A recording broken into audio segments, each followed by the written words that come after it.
Tad no kā mums sastāv saules paneļu sistēma? Un te varētu teikt, ka tie ir 5 galvenie pamatelementi. Tātad, protams, paši saules paneļi.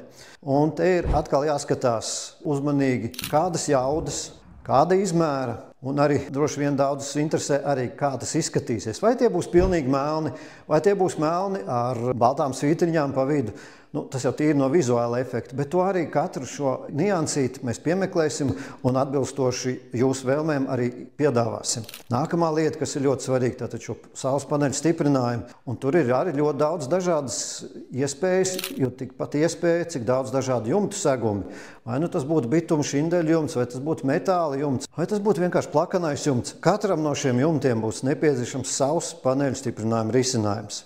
Trešā lieta, kas ir, tā ir paša saules paneļu sistēmas sirds, tad invertors. Un šo invertoru tehniskās īpašības, tā izmantošanas iespējas, vai tas ir ar akumulatoriem, vai bez akumulatoriem, vai tīri invertors, vai hibrīdais, to mēs jau apskatīsim citā video rullītī. Ceturtā lieta, kas ietilp saules sistēmā, tad ir visi kabeļi, savienojumi, automāti, kas nepieciešami savienošanai ar mājas iekšējo tīklu. Un 5.